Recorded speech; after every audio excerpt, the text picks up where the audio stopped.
were dead. I was so close to breaking him before he could do this, but not close enough, it would seem. This ain't gonna work. Alright, watch this. Rappa is going to just demolish his entire health bar right here. It's like he never existed. It's like I never existed. One of these days, we are taking down Sam. With that being said, I hope you guys did enjoy, and as always, I will see you all next time.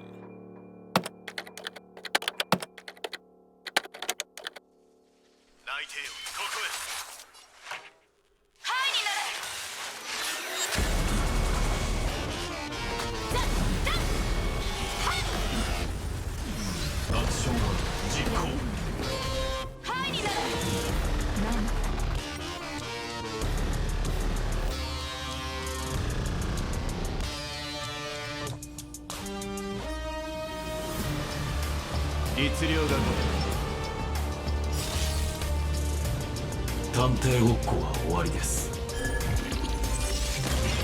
私は大会に火をつけ、現実に戻ったら全ての人に伝えてください。あなたたちの旅を終わらせたい。正確判断。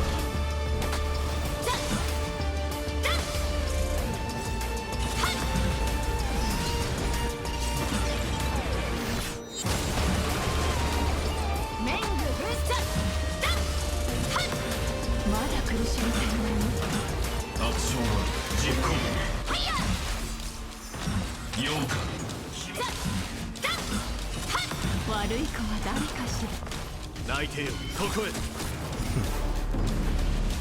タッチ、キル。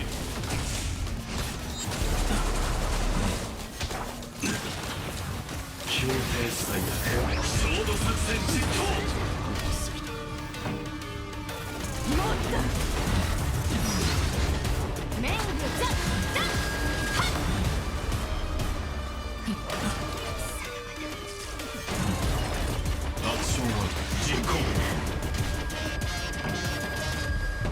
乗ってる？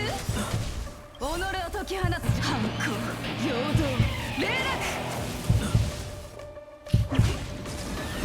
セカンドギア。こうなった以上。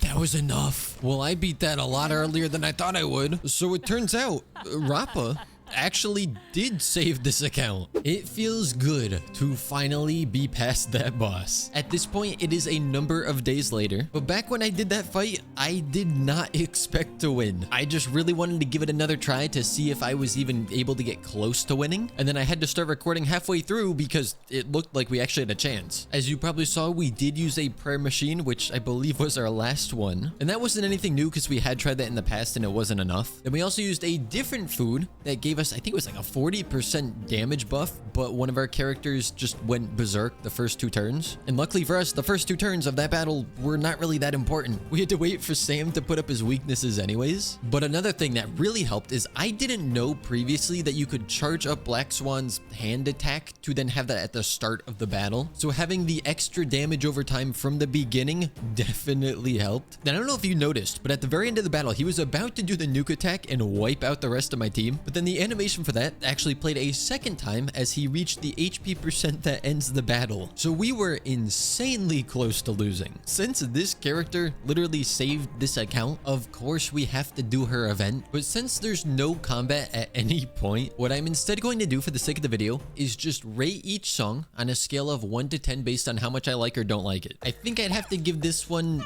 I don't know, maybe like a 6 at the highest out of 10. The beat itself is fine, but the chirps get a little annoying. Also, we can just agree that this entire event is just like the game Rhythm Heaven. This one is not too bad. I give it maybe an 8 or a 9 even out of 10. I think that Peppy could maybe use a bit more pitch in the barks, you know, to separate them a little bit more. But the robot sound is pretty musical, so I think it fits nicely. I can't say I'm a huge fan of this one. The music, it's okay. The voices of the trash cans is just weird. However, I will say, when they said peepa to pee pee pee pa, you know, I really felt that. For me, this one's got to be a 3 out of 10. Obviously, this song is a classic in Star Rail, so I'm not actually going to rate the song itself, but rather the cat's performance, and I can't say I'm a huge fan. I mean, they harmonize on like a nice D major, but other than that, it's fine. I'm gonna have to give this one just a 5 out of 10. The Trotter song is pretty good. It's a nice little beat, and the camera sound effects are more of a percussive sound rather than a meowing like the cats. So I think overall, this is one of the best ones. I'm going to give it a 9 out of 10. The music in this one's great, and once again, the battle sound effects are very percussive, so I think that they fit quite nicely. Though I will say that in terms of playing the song, this is probably one of the less interesting ones just to play because it's very simple.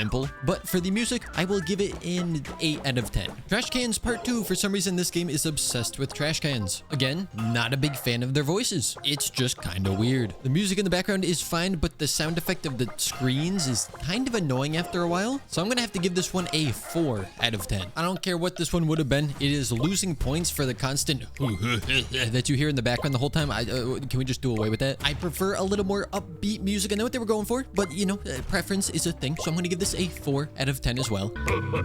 And look what grunting idiot is back again. This is probably my least favorite one because now you also have the hee-hee. And also, what's going on with the music notes in the background? Why are they all pixelated and you can actually see the outline of where the PNG should be? I don't know. Overall, this is a 2 out of 10 for me. So about an hour and 20 minutes later, I believe we can claim everything that this event has to offer, including a light cone that we will never use. Music event complete. And I also finished all of Sampo's event already because I actually have been logging on every single day for a very important reason. Take a look at this. We're level 8, 8, and 7 for our traces here, and then with Jade, 10, 10, and 9. The biggest issue we were running into is that our credits were just very low. However, I'm not farming those right now purposefully. One, because I knew that this event would give us some, but also this stuff is only available until the banner's gone. So I've just been spamming this domain over and over. And with the time that is left on Rappa's banner, I believe that we will just barely be able to max out all of both her traces and Jade's traces. Also, for the weekly boss that they both need, I'm actually able to beat it on the highest difficulty now. So that is pretty nice. And even with autoing in this one, I can do this 6 times and nobody really takes damage 90% of the time. All that we should really have to wait for now is another reset of the weekly boss, which we will get one more of before her banner expires. And I did see some comments saying that it might be better to run her on a crit build for this account. And while that may be the case, the break build isn't performing that poorly and we took down Sam. So I mean, it's doing something. And we also have 5 wishes on the Stellar Warp banner. I'm pretty sure last episode we accidentally got Bronia, so there's really no expectation of a 5-star, but I wouldn't be opposed to a 4-star Erudition Eidolon. However, the game is opposed to that. There is just over 1 day left on this banner, but today is Monday, which means it's a new week and we can go farm the weekly boss. Give me like 30 minutes to do that because these are not quick fights. I am happy to report that we finished that faster than I thought. It was only 20 minutes, not 30. But now, barring credits, because I don't know if we're gonna have enough of those, we should have enough of everything else to fully max Rappa. And we are short on credits, but that's fine because I can farm credits whenever I need to. However, we just barely managed to max both of these characters while Rappa's banner was still up. And would you look at that? The banners have indeed changed. But also, we can now become very poor because we only have 7,000 credits left. But now the only Erudition character who is not maxed on this account is Serval, which is funny because I think she was the first one that we got. In my defense, power creep in this game is very strong. We will be maxing her at some point, don't worry. But obviously, we need to get a few more credits before we can do so. So my thinking is we will do this weekly whatever it's called, the thing where we go through, kill a lot of stuff, and then have a save file. There are so many different game modes in this game, I cannot keep track of all of them. And then we'll head over and actually make progress with the main storyline. Although, as per usual, it's not the easiest thing for us to actually beat this. It very much comes down to what buffs we get, and also hopefully not running into enemies like this. So hopefully I don't have to restart too many times. All right, we finished our runs and I did the farming for some planner ornaments. And while they didn't roll the best, we did get some decent pieces for Jingyuan. This one, you know, attack percent, double crit. Pretty nice, although it did roll in the flat HP, which is a little unfortunate. And then speaking of flat HP, this one did roll twice into flat HP, so they're not super stat efficient, but I hadn't realized that Jingyuan had been on the Space Sealing Station set, and they were 4-star pieces, so this is an upgrade, which brings his crit ratio to 90/169. I did also realize that he's kind of slow, but honestly, most of our characters are on the slower side, though like I said, it is time that we progress with the main storyline. After a bit of playing, I've made it to the same point that my main account is at in the story, which means that I have no idea what happens next. Well,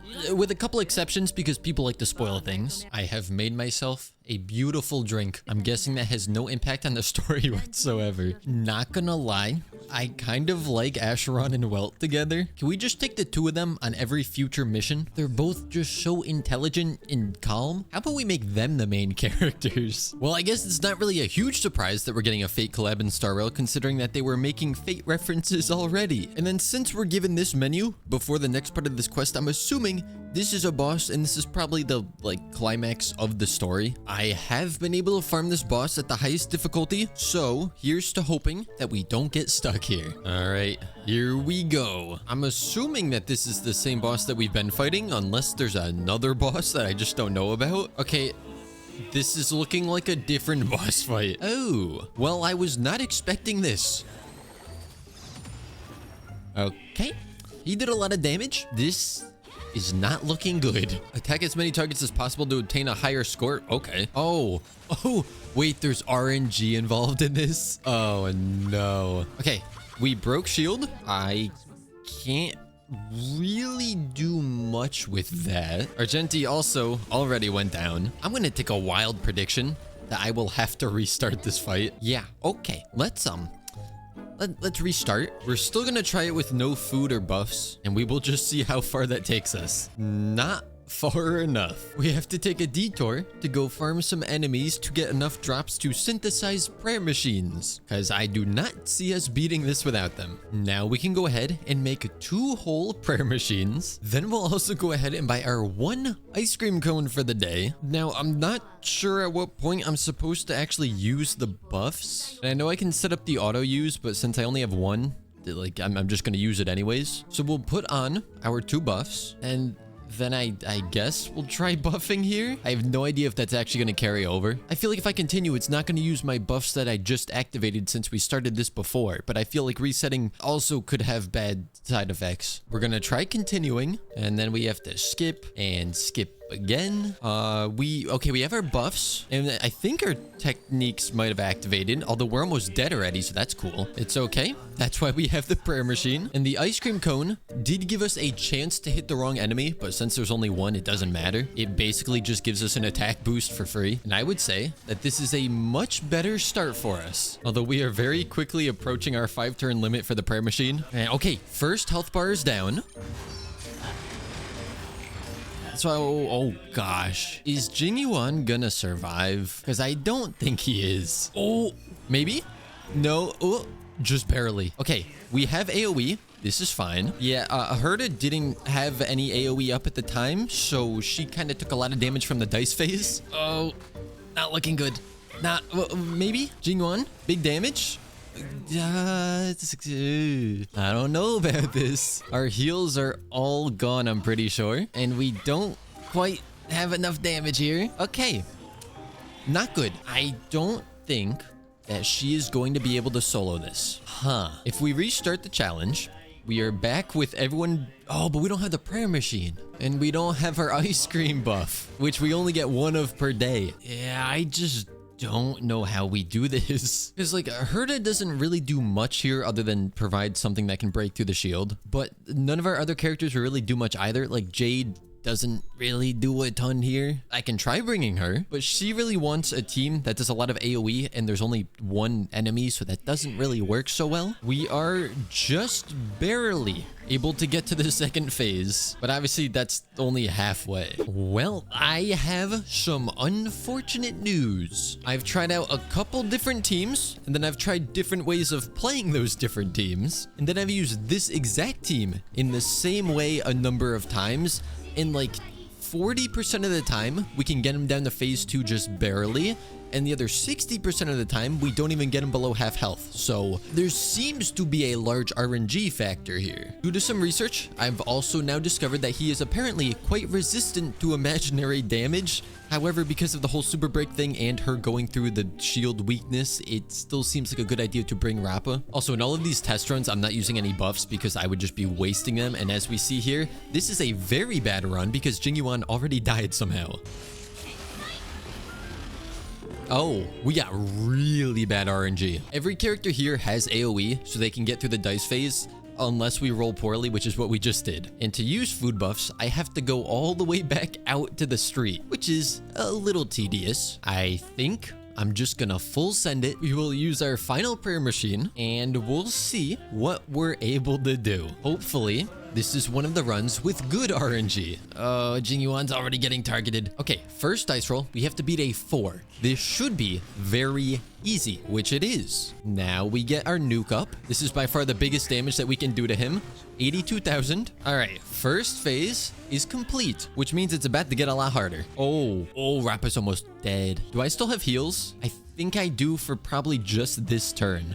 Oh, it just ran out. Oh, she's so dead. She's so dead. Now we spam our skills. Okay, there's number 1. There's number 2. Oh, that's right. Oh no, you hit 3. You hit 3 enemies. Okay, so we can do a bit of that. And you didn't beat the 9, you idiot. I do not think we win this. Is this really just gonna be an RNG fight where I have to keep farming for prayer machines, waiting a day and then buying the ice cream? Because if so, this fight is gonna take us a long time to win. Oh, also someone is dying here. Because I don't think we beat a 9 with 1 die. No, we do not. Goodbye, Jingyuan. Look, all we have to do is do 54% of his health with 1 ultimate, which is clearly going to be very easy. Okay, that did more than I thought it was going to do. I think this is possible. We just need to get lucky, which is going to be difficult. And I have to go farm for more prayer machines. All right, some farming later, I am now able to make a whopping 17 of the prayer machines. So I will make 10 for the time being. And I suppose another option is trying to improve the relics on some of these characters. Like our boy Argenti could definitely be helped quite a bit. So I think I'm just gonna take some time and farm a lot of this artifact, the relic domain. I didn't say that. But in terms of this episode, I think we're about done with what we can do. With some luck, we might be able to be adventuring, but I think it's better to instead spend time strengthening the account. With that being said, I hope you guys did enjoy, and as always, I will see you all next time.